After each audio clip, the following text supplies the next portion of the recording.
Olá, estamos de volta com mais um episódio do podcast semanal da Pipeline Capital, que vai ao ar todas as segundas pela manhã. A Pipeline Capital é um escritório de M&A focado em empresas tech-driven, orientadas e movidas por tecnologia. Eu sou Cadu Pedreira, sócio e head de Market Research. E nessa entrevista, que dividimos em 2 episódios, Álvaro Pacheco, nosso sócio e head de operações, conversa com o Marson Costa. Na sequência, além do Álvaro, teremos a presença dos nossos sócios Felipe Wasserman, Head de Marketing, e Pir Marcondes, Head de Novos Negócios, para um bate-papo sobre o que o Marson contou para a gente. Um dos mais recentes desafios do Marson foi ajudar a estruturar a operação da Roku e da Netflix na América Latina, onde aprofundou sua experiência no setor de serviços de entretenimento. Hoje atua como colunista, contribuindo para o Isso é Dinheiro e para a Teletime. Existem empresas ou contextos que o gerente tem capacidade de ser o diretor, mas ele não pode, porque vai gerar um conflito de poder. A definição de chefe do passado mudou em relação ao presente. Para navegar esse oceano, ainda mais em tempos incertos de Covid, eu acho que a gente não pode esquecer da inspiração. Nossa, eu trabalho na empresa dos sonhos, mas o seu chefe é um inferno.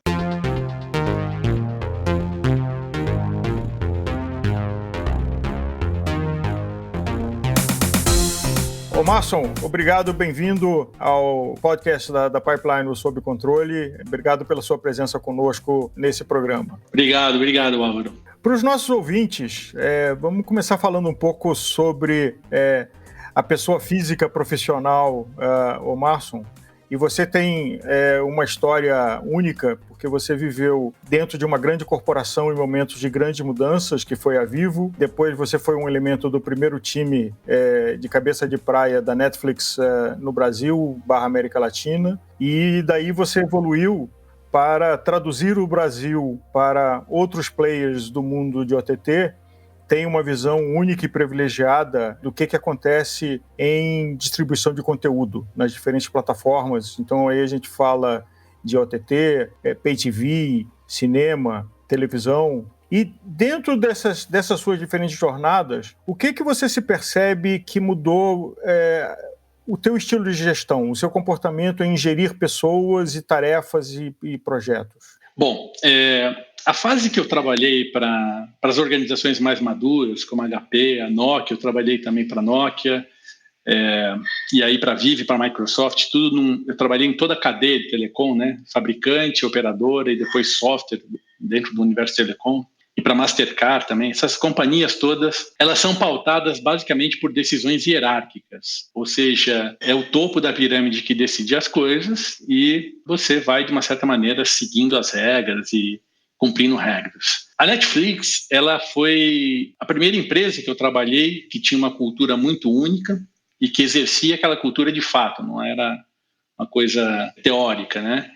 E a cultura Netflix, ela delegava muito poder aos executivos e os funcionários. Então, as pessoas podiam, de fato, liderar e mostrar as melhores opções, os melhores caminhos. Como consultor independente, né, por exemplo, recentemente eu ajudei a Roku, né, a montar todo o trabalho de entrada no Brasil. Foi um trabalho mais de planejamento estratégico, de vendas, de marketing, PR, né, relação com a indústria de comunicação, operações, finanças, enfim, é praticamente a gestão inteira do negócio. Então, o trabalho era organizar, planejar e executar o negócio em todas as fases com uma visão faseada e de longo prazo, né? Mas foi um trabalho interessante que eu pude estruturar todos os passos e todas as fases com os respectivos resultados de cada fase, aquele cronograma e aquele planejamento. Eu costumava dizer que na Roku eu era mais um maestro e que, na verdade, as pessoas que brilhavam é a orquestra, né? Ninguém vai assistir um maestro de orquestra, vai assistir a orquestra em si, né? Então, o meu trabalho era um pouco orquestrar tudo aquilo, organizar tudo aquilo, né? Para que cada um tocasse no seu ritmo e que o conjunto fosse uma coisa mais harmoniosa, o resultado fosse o total da somatória de esforços. Usando a figura que você deu de maestro, a tecnologia da batuta mudou bastante na sua jornada profissional e nós somos contemporâneos, e você sempre gravitou em empresas que estavam no leading edge, né? Que você mencionou algumas, são todas marcas relevantes e todas disruptivas nas suas soluções. O que para você, como executivo, de ter vivido uma era de fax com telefone físico, indo para celular e hoje fazendo reuniões em videoconferência, o que isso você acha que mudou na sua eficácia de uso do seu tempo, na sua eficácia de produzir resultado? A tecnologia em si, eu acho que ela só é extratemporal, ela está dentro de um contexto da época, né? Você sempre tem a melhor tecnologia daquela época. Para mim, o que realmente é diferente é a forma como você faz essa gestão. As ferramentas em si, você vai criando uma série de técnicas, uma série de acessórios, vamos dizer assim, mas não muda. Eu acho que o mais importante, aliás, o que muda, de fato, é a sua forma de gerir. É o jeito do maestro, é a forma de pensar do técnico. Não é a tática do 4-3-3 do futebol. É a forma de você extrair aquele 4-3-3 com o talento certo, da forma certa, na velocidade certa, na recomposição certa e assim por diante. A mesma coisa com o maestro. Então, eu acredito muito mais na forma como você executa isso do que efetivamente as técnicas, porque as técnicas você pode contratar qualquer consultoria para construir isso, né? As empresas maduras, elas têm muito controle, auditoria,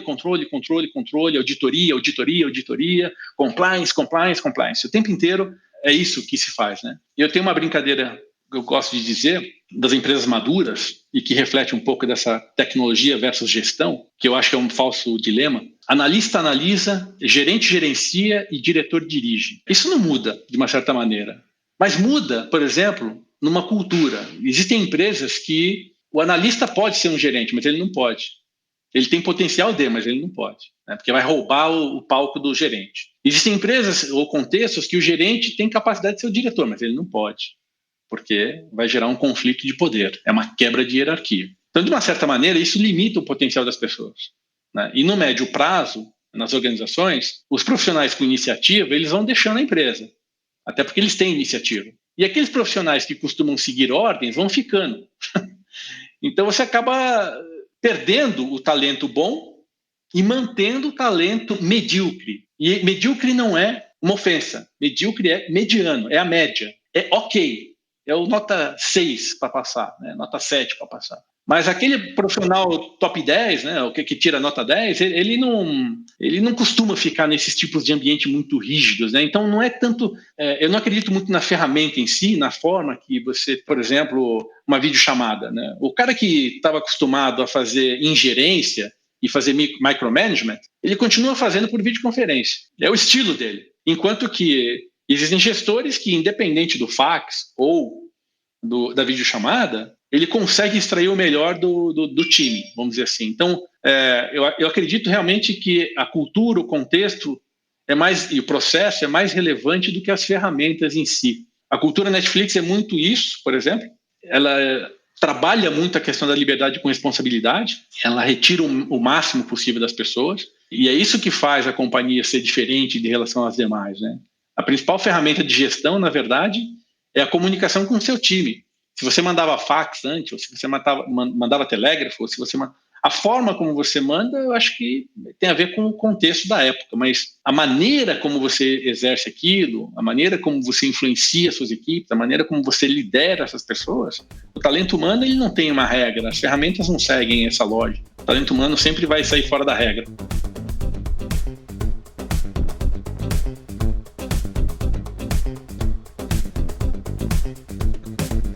Você viu empresas evoluírem, e acho que você fez uma menção que é sempre um caso admirável da Netflix. Eu traria outra, que é o caso da Amazon, que o Jeff Bezos sempre diz da história do Day One, que é aquela atitude de que você acabou de abrir empresa e que você tem um apetite empreendedor e uma disciplina. E acho que você passou por várias organizações, e óbvio que a gente não deve citar nomes, mas onde você viu esse ciclo desse Day One se perder e de que a burocracia, o jogo de poder, a vaidade, as agendas individuais começaram a prevalecer mais do que a razão de existir da empresa e o interesse supremo do consumidor, do cliente. O que você acha, com a tua experiência, que seria um fator importante para preservar o Day One? Para uma empresa que está nascendo, ela seguir com esse frescor, com essa energia da sua fundação, mesmo quando se passam anos e décadas. Ou se isso é possível.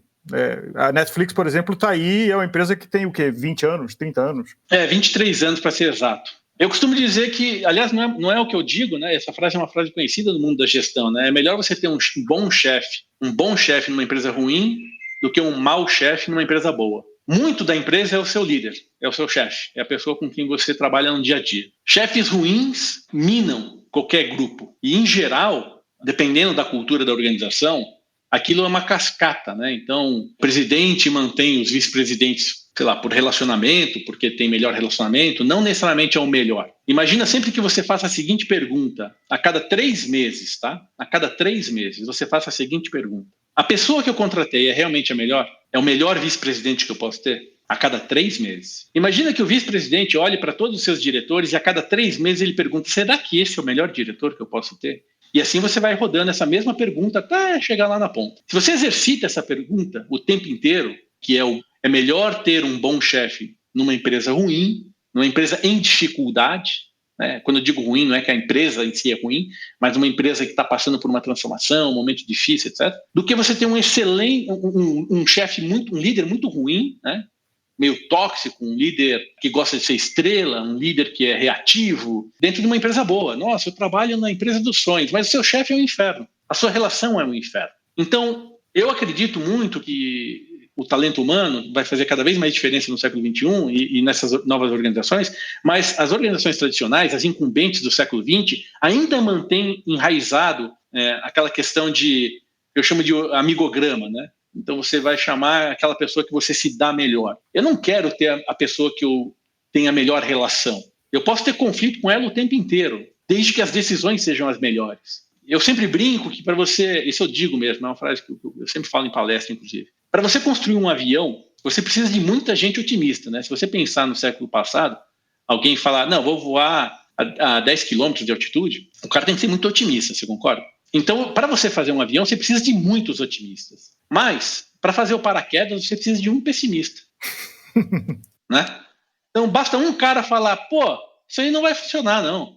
Essa sua ideia é ridícula. Não importa se você é vice-presidente, se você é diretor. Se a ideia é ridícula, ela é ridícula. E ela não vai dar certo porque você é vice-presidente, ou você é diretor, ou você é gerente, ou você seja o que você for.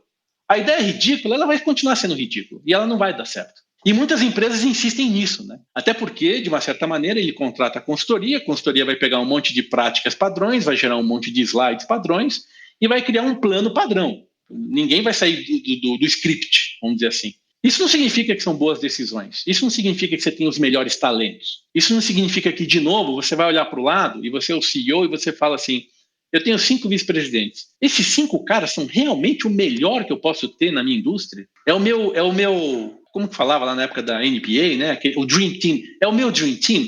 Ou ele é, na verdade, o cara que é o yes, sir, né? Ele sempre vai concordar comigo. E eu sou brilhante. Mas esse é um elemento que você observa na Netflix depois de 23 anos? Ela consegue manter o frescor, sim, de uma certa maneira. Você viu que recentemente até o Ted Sarandos, ele tem 2º grau. Ele é co-CEO da Netflix. Né? Então, qual é a regra, então? Você tem que ter o quê? GV? É isso? Para você ser vice-presidente, você tem que ter GV e idiomas. Isso, para mim, significa que você sabe receber ordens. Não necessariamente que você sabe tomar decisões. Então, o espírito do empreendedor, que muitas companhias buscam, eles não têm uma relação com o quanto de conhecimento você tem. Óbvio que é importante você ter conhecimento. Eu não estou fazendo uma defesa da ignorância. A formação é importante. Mas a cultura da empresa, ela, de uma certa maneira, forma esses líderes. O que não significa que o Ted Sarandos, que foi promovido a co-CEO da Netflix, seja um excelente CEO para a Disney. Não, até porque muitas vezes tem uma distinção entre o empreendedor e o empresário. Talvez a formação acadêmica seja importante para o empresário, mesmo assim não vai dar muito a visão estratégica, macro, mas tem mais a gestão de tarefas. Ou você tem o questionamento, a inquietude e a coragem, né, e isso não se ensina, ou o indivíduo tem. Até eu li uma coisa interessante uma vez, de que o empreendedor é alguém com falta de noção e sem senso de risco, né? Porque se ele tivesse noção e senso de risco, ele não faria nada. Exato. Pensando nessa mesma lógica aí, você, do empresário, do empreendedor, o empreendedor faz a pergunta do avião, né? O empreendedor vai perguntar, poxa, mas por que eu posso estar acima das nuvens com 1 tonelada de peso? Se você pensar no século passado, alguém ia te chamar absolutamente de insano, de louco, seja lá do que for, né? Empreendedor é um pouco isso. E vai ser caçoado, vai ser debochado, vão fazer ironias, enfim. E o empresário não, o empresário é um gestor, ele tem que entregar resultados. E chega uma hora que em qualquer negócio, você vai sair do empreendedorismo para o modo empresarial, né? E não necessariamente o fundador da empresa ele possa ser o melhor empresário. É aí que você tem as transições. E que muitas vezes a empresa perde um pouco desse espírito, né? O espírito do empreendedor e do empreendedorismo. E Steve Jobs, por exemplo, na Apple. Exatamente. E ele saiu e voltou, né? E trouxe o mesmo vigor, a mesma visão de empreendedorismo. Porque o iPhone, todas as tecnologias do iPhone já existiam. Ele fez a pergunta diferente. E é isso que eu falo dentro das organizações. Você sempre vai ter o cara que é o pessimista ou o cara que vai fazer a pergunta diferente dentro dos times. Em geral, nas organizações, ele é massacrado. Ou na hora que você faz o 360, rapaz, você agita muito o barco, você faz muita pergunta, né? Você é fora de contexto. Então, aquilo que é o melhor dele, na verdade, é tratado como o pior. E aí você vai perder aquele talento. Eu acho que as organizações acabam matando esses talentos, de alguma maneira. Isso é muito ruim. E eu acho que o frescor das organizações é exatamente você estar o tempo inteiro se reinventando e se questionando, né? Você pode ver que a própria Nokia, por exemplo, era uma madeireira, né? Se pensar numa madeireira chegar no 5G, haja transformação digital. Mas ela também tropeçou. No auge dos 50% de market share dos celulares no mundo, ela tropeçou e tropeçou feio. Até hoje não se levantou no mundo dos celulares, né? Não creio que vá levantar de novo. Por quê? Basta você ter uma liderança errada, uma visão errada. Eu vivi isso. Eu ouvi diretamente da boca do Steve Ballmer, presidente da Microsoft, dizer que o tablet jamais daria certo. Ninguém me contou. Não foi um vídeo que eu assisti. Eu estava dentro do auditório quando ele disse isso. Então, essa é a visão. Imagina, então, eu sendo responsável por tablets dentro da Microsoft. Nunca daria certo. Percebe? Porque se o CEO não acredita e não tem a visão, nada vai dar certo em relação àquilo. E veja, né? Ao estar equivocado, o Ballmer, ele simplesmente matou. Eu era responsável pelo Microsoft Messenger na época, né? No mundo do mobile, tá? E o Ballmer matou toda a estrutura de Messenger no mundo, que era o líder de mensagem instantânea, né? Que venceu a batalha do ICQ. Ele falou que o Skype iria substituir. Resultado, o líder do mundo é o WhatsApp. Obrigado, Omarson. Pili e Felipe, interessantes as colocações que a gente acabou de ouvir do Omarson, e elas trazem uma reflexão de que, através da Revolução Industrial do final do século XIX, as empresas e empreendimentos começaram a ter uma busca por eficiência, por eficácia, por mensuração, hierarquia, formalização. E aí a gente tem Taylor e Fayol, tem todos os pensadores das organizações. Mas, por outro lado, a gente tem a declaração importante de um ícone do empreendedorismo brasileiro e mundial, que é o Jorge Paulo Lehrman, que se declarou um dinossauro assustado ano passado, das transformações e da dificuldade, e o quanto talvez a tecnologia, discordando em parte do que o Omarson disse, tenha sido um fator importante do final do século XX e século XXI para a sobrevivência e a longevidade das empresas. Eu acho, Álvaro, você tem razão, eu tendo a concordar com você. A visão do Omarson, sem dúvida, ela é pertinente e consistente, e se a gente acompanhar a história, ele tem razão. Agora, eu tendo a achar que a gente vive um momento de tal ruptura que a tecnologia, como ele coloca, ela é tratada como se fosse um enabler, né?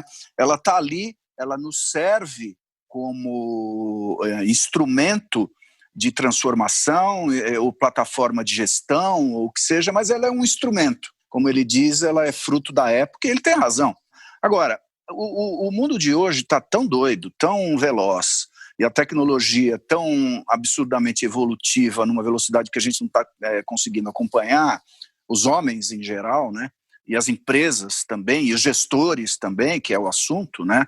Eu acho que hoje a tecnologia ela é o driver, em vez de ser apenas um enabler. Por que driver? Porque eu acho que é ela que coloca as empresas contra a parede. É ela que impõe aos gestores novas lógicas de gestão, novas velocidades de gestão, novos formatos e dinâmicas de gestão. Então, os gestores hoje eu acho que ficam reféns da tecnologia nesse sentido, já que é ela que é transformadora, em boa parte as transformações ocorrem porque ela promove essa transformação ou essas transformações, e os gestores têm que sair correndo atrás, e daí todas essas novas formas de gestão que a gente conhece, o Agile, os Scrums, essa coisa do Design Thinking, tudo isso é uma forma dos gestores tentarem gerir aquilo que parece que é a tecnologia que está no volante e não os gestores. Não, eu concordo com ambas as partes, assim. Eu tenho alguns pontos interessantes sobre isso que eu estava pensando aqui enquanto você estava falando. Realmente do passado, né, a tecnologia é meio, e hoje a empresa é uma tecnologia em si, né? Hoje a tecnologia, em alguns casos, é até fim. Isso afeta claramente toda essa definição de cultura. Obviamente que até a definição de chefe do passado mudou em relação ao presente, isso tem a ver com a cultura, e a gente vive numa época hoje que, por causa da pandemia, até a definição de chefe presencial, que a gente tinha até o ano passado, basicamente, ela deixou de ser verdade. Então, a tecnologia não é somente meio de trabalho, como ela é o trabalho em si, em alguns casos, como ela define a comunicação do chefe e define a cultura. Então, hoje uma definição de cultura, e você entra numa empresa por causa de cultura, e hoje tem empresas que elas se definem até mais pela cultura do que pelo produto. Então, cultura estilo Google, cultura estilo Netflix, cultura estilo Ambev, né, que até tinha o modo da cultura da empresa que era, às vezes era mais falado em livros do que o próprio produto. E hoje tem essa nova cultura do estilo de trabalho, de home office. Hoje a gente trabalha na empresa, na Pipeline, que a gente contratou muitas pessoas nos últimos meses que nunca nem viram seu chefe. Foram contratadas por Hangout, trabalham por Hangout, não ficam nem na mesma cidade, nunca nem viram seu chefe e tem uma relação super interessante, e o quanto que isso vai afetar a cultura.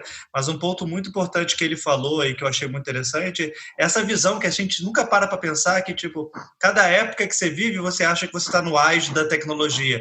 Se a gente olhar essa nossa época hoje, daqui a 10 anos, será que a gente vai se ver? O que vai acontecer daqui a 10 anos, né? O mundo mudou totalmente nos últimos 5 meses. Então, é incrível essas mudanças aí. E o Omarson traz visões interessantes, até porque ele tem um histórico de carreira singular e ter passado por empresas vivendo o seu auge de diversos tamanhos, mas eu acho que a abstração que a gente tira com o testemunho dele é de que o que vale é a visão, o que vale é a inspiração. E aí me ocorre uma frase do Saint-Exupéry que diz que se você quer construir um navio, não chame as pessoas para coletar madeiras, atribuir tarefas ou dar ordens. Em vez disso, ensine a elas a desejar a imensidão do oceano. Então, para navegar esse oceano, ainda mais em tempos VUCA e incertos de Covid, eu acho que a gente não pode esquecer da inspiração, da liderança e deixar isso sempre à frente dos processos, da hierarquia, da burocracia. Esse foi mais um episódio do Sob Controle, podcast da Pipeline Capital. Esperamos os áudios de vocês com comentários e sugestões através do nosso WhatsApp, 11 5199 0880. Para seguir a Pipeline Capital no LinkedIn, você já sabe, é só acessar o linkedin.com/company/Pipeline Capital. No próximo episódio, que vai ao ar na próxima segunda-feira, Álvaro Pacheco continua sua conversa com o Omarson Costa. Te esperamos lá!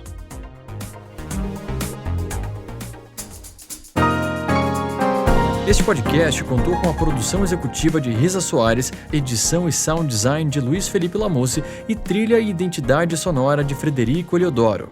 É uma produção em parceria com a Pipeline Capital, uma boutique de M&A com gestão. Sob Controle é mais um podcast Audioria. Cadu Pereira, Felipe Wasserman e Pierre Marcondes, acho que temos um tema interessante para conversar. Cadu Pereira não pode, pelo amor de Deus. Cadu Pedreira, peraí. Não faz isso, Álvaro. Então eu vou fazer do ator. Só pegar um copo d'água e um carregador. Não vai ser possível. Pelo amor de Deus. Vai lá. Tem que atrasar tudo. Vamos pro intervalo rapidinho, a gente já volta.